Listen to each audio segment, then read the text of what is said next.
A peste de Atenas 430 a.C. As ruas estreitas de Atenas estavam tomadas por um silêncio que não era natural. A cidade, que antes ecoava o som dos filósofos debatendo na ágora e das crianças correndo entre os templos, agora respirava medo. Era o ano de 430 a. Código, e a guerra do Peloponeso transformava cada dia em uma provação. Esparta avançava com seu exército disciplinado, devastando campos e aldeias ao redor. Parácia e Prótiger.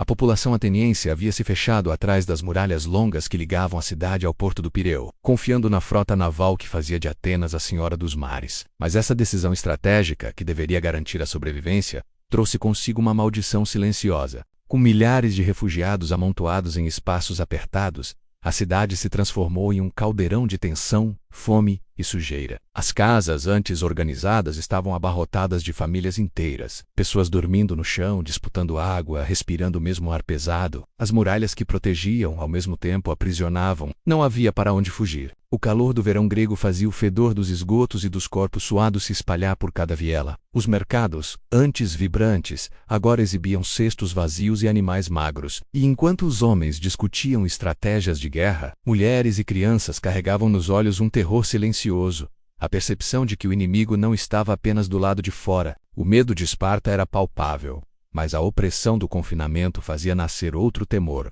invisível, ainda sem nome. A vida espiritual também era marcada pela ansiedade. Os templos, lotados de súplicas, eram palco de sacrifícios cada vez mais intensos. O oráculo de Delfos havia alertado que a peste viria e, embora muitos interpretassem como metáfora de destruição militar, havia um desconforto crescente no ar. Filósofos questionavam se os deuses haviam abandonado a cidade. Sacerdotes sacrificavam animais na esperança de apaziguar o Olimpo, e cada fumaça que subia dos altares parecia se dissipar rápido demais, como se até o céu recusasse ouvir as preces de Atenas. Nesse cenário sufocante, o povo tentava se agarrar à liderança de Péricles, o estratego que conduzia a cidade com mão firme. Ele acreditava que, mesmo sitiados, a marinha ateniense garantiria suprimentos e a vitória final. Mas a confiança dele não alcançava o coração da multidão. Em cada esquina, cochichos falavam de presságios, de sinais celestes e de sonhos perturbadores que antecediam grandes catástrofes. E foi nessa atmosfera de paranoia coletiva, onde os muros eram proteção e prisão, que algo começou a se mover silenciosamente entre as pessoas. Não era uma espada, não era um exército. Era uma sombra invisível que se infiltrava nas casas, rastejando pelo calor,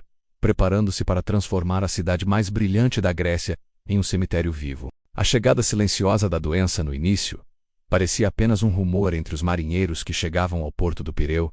Diziam que algo estranho havia surgido nas terras distantes do Egito, se espalhando pelas rotas comerciais como um sussurro da morte. Alguns falavam de febres violentas, outros descreviam manchas na pele e tosses secas que terminavam em sangue. Atenas, confiando em sua frota naval, continuava recebendo grãos, mercadorias e homens vindos de regiões já contaminadas. E assim, sem que ninguém percebesse, o inimigo mais letal atravessou os mares não em navios de guerra, mas nas entranhas de marinheiros febris e mercadores doentes. O primeiro caso em Atenas foi visto com desdém. Um jovem forte e saudável caiu no mercado após uma súbita febre. No dia seguinte, outros apresentaram sintomas semelhantes: ardor nos olhos, dor insuportável na garganta, respiração pesada. Os médicos da cidade, treinados nos ensinamentos de Hipócrates, tentaram aliviar os doentes com ervas, banhos e rezas, mas nada funcionava. Em poucos dias, o calor das febres se intensificou, transformando corpos em fornalhas vivas. Vítimas eram vistas bebendo água em desespero, engolindo litros sem conseguir matar a sede. Seus rostos, tomados pelo rubor, eram como tochas prestes a se apagar. Logo a doença se espalhou como fogo em palha seca. As vielas estreitas, já superlotadas por refugiados, se tornaram corredores da morte. Tosses ecoavam pelas paredes de pedra, misturadas a gritos de dor e prantos de famílias impotentes. Cadáveres eram carregados em macas improvisadas, enquanto novos corpos caíam ao chão antes mesmo de as valas comuns serem abertas. Em poucas semanas, Atenas se transformou em uma prisão infestada por um inimigo que não podia ser visto, enfrentado ou vencido com lanças. E o que mais aterrorizava a população era a velocidade do contágio. Um simples toque, uma respiração compartilhada, e a sentença estava dada.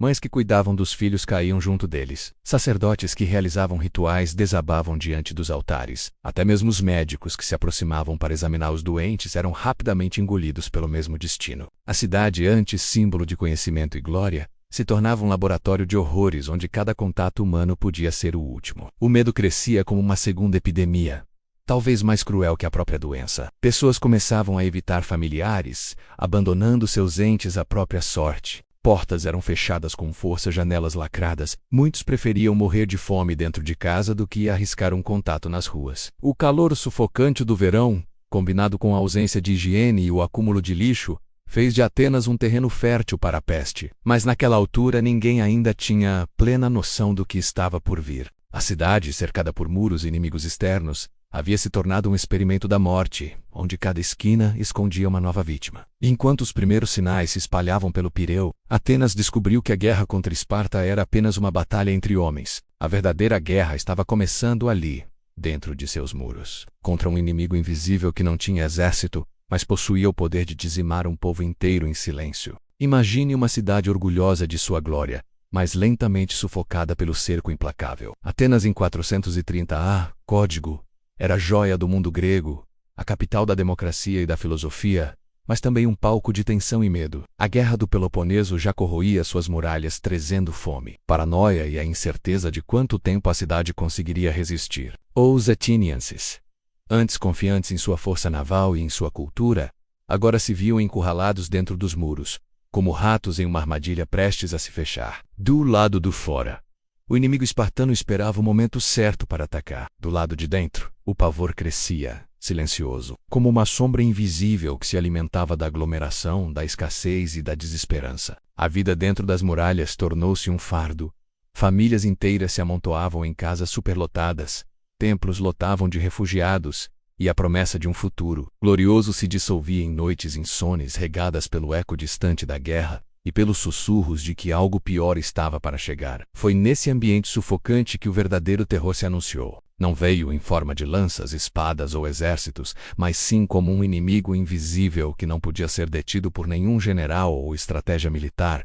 A peste. No auge do verão, quando os corpos já estavam enfraquecidos pela fome e pelo calor insuportável, os primeiros sinais começaram a aparecer. Uma febre ardente consumia os doentes, deixando suas peles em brasa e seus olhos vermelhos como fogo. Logo depois surgiam tosses violentas, vômitos incessantes e um cheiro pútrido que escapava dos corpos mesmo antes da morte. A doença espalhou-se como um incêndio incontrolável, aproveitando-se da superlotação e da falta de higiene dentro dos muros. Cada esquina de Atenas tornou-se um cenário de desespero. Gemidos se misturavam às preces, e os templos antes dedicados aos deuses transformaram-se em depósitos de cadáveres, enquanto os sacerdotes impotentes viam seus rituais fracassarem diante da fúria da praga. Atenas, que antes brilhava como farol de civilização, foi mergulhada em um pesadelo sem fim. O ar carregava o fedor da morte e a cidade, já castigada pela guerra, parecia ter sido amaldiçoada pelos próprios deuses. Famílias desfeitas, ruas infestadas de corpos abandonados, a confiança na religião despedaçada,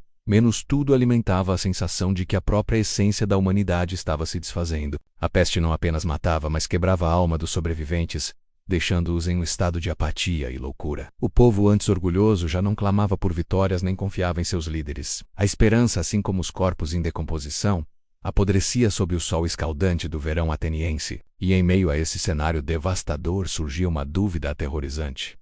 Seria esse o fim da cidade que um dia ousou se chamar Eterna? O historiador Tucídides, ele próprio sobrevivente da peste, registrou o horror com uma frieza que chega a ser perturbadora. Ele descreveu como os primeiros sintomas se instalavam rapidamente.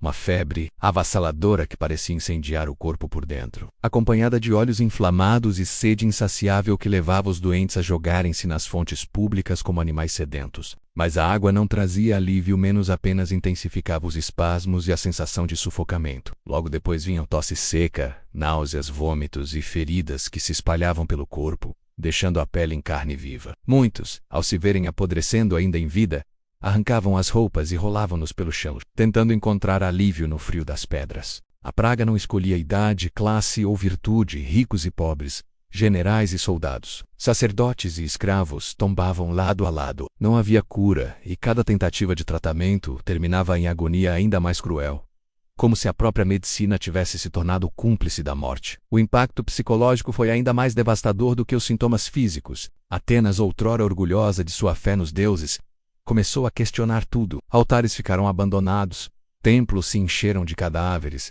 e os rituais religiosos perderam todo o sentido diante da brutalidade da praga. Muitos passaram a acreditar que os deuses haviam abandonado a cidade, ou pior, que estavam punindo os atenienses por sua arrogância. Esse colapso da fé abriu espaço para uma onda de caos moral. Sem esperança no divino e sem temor pela lei, homens e mulheres se entregaram a excessos sombrios. Festas macabras, orgias e crimes multiplicaram-se, pois quem sobrevivia por mais um dia já não acreditava em castigo nem em amanhã. Tucídides descreveu uma Atenas que havia perdido não apenas vidas, mas também sua alma. A cidade, que antes era sinônimo de ordem, cultura e disciplina, transformara-se em um palco de desespero e selvageria. E enquanto a peste arrastava milhares para a cova, os sobreviventes eram atormentados pela visão dos mortos empilhados nas ruas. Sem coveiros suficientes, corpos eram jogados às pressas em piras coletivas, muitas vezes roubando o fogo de funerais alheios. Famílias que antes prezavam por rituais fúnebres elaborados agora,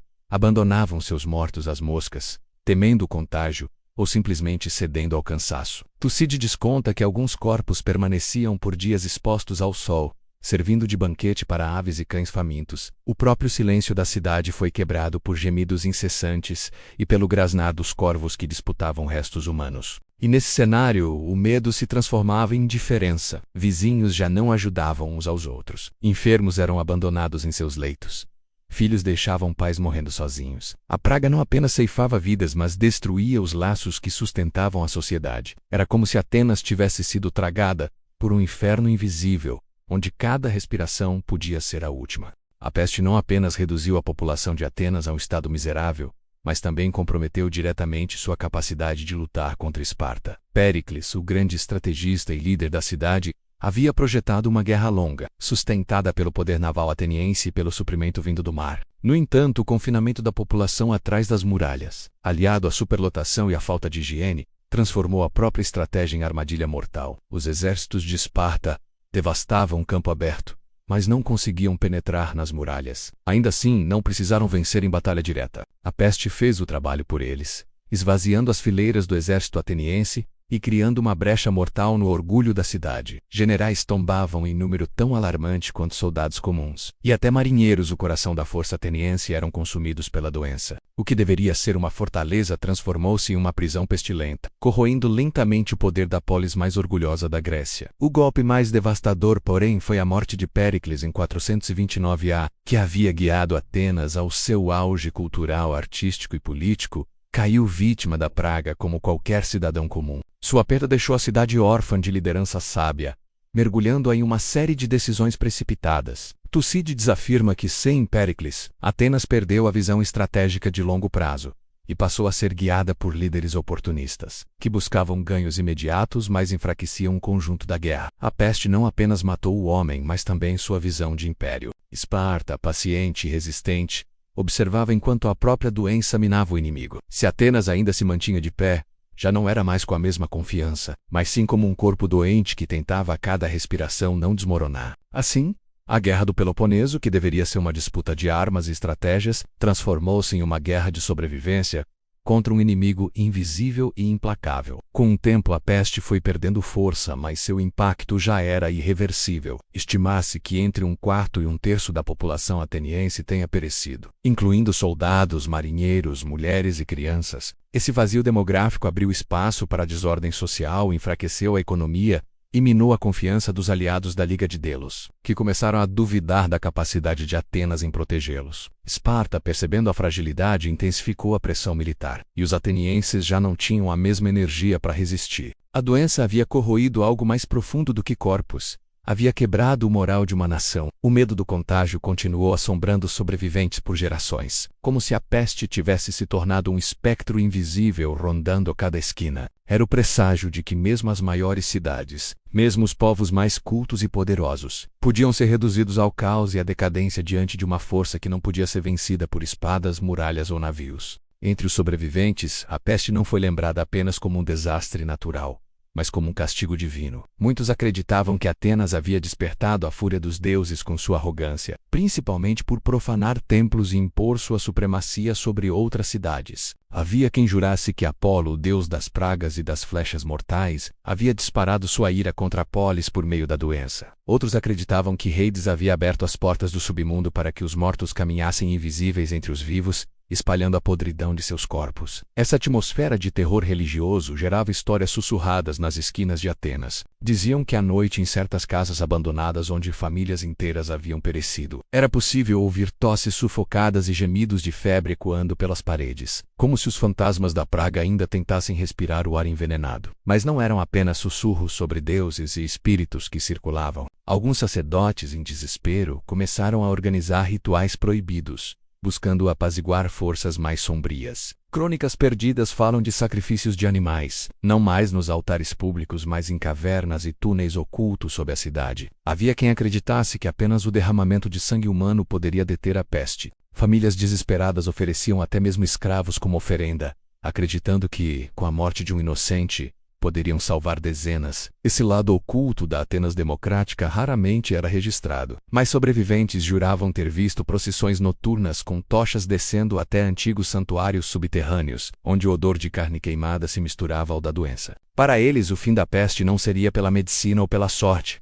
mas pelo preço pago em sangue e silêncio. Essas lendas sombrias atravessaram gerações, sendo repetidas em noites de lua cheia como advertência. O terror da praga tornou-se não apenas uma lembrança histórica, mas um aviso eterno: desafiar os deuses, viver na arrogância da grandeza e ignorar os sinais do sagrado, poderia trazer novamente a cólera invisível que devastava cidades inteiras. E assim Atenas, que havia se erguido como o centro da sabedoria e da cultura, carregava consigo o fardo de uma memória maldita, como se o eco da peste fosse um pacto sombrio com a eternidade. Até hoje, quando se fala da peste de Atenas, não se fala apenas de uma doença, mas de um espectro que mistura febre, sangue, superstição e a cruel lembrança de que até os impérios mais grandiosos podem ser reduzidos a pó em questão de dias. O eco da tragédia em Atenas parecia não ter se extinguido com o tempo, mas sim se perpetuado como uma sombra que perseguia as grandes civilizações. Aquilo que começou entre muralhas gregas, em meio a templos erguidos para deuses que pareciam indiferentes, renasceu séculos depois no coração do maior império da Terra.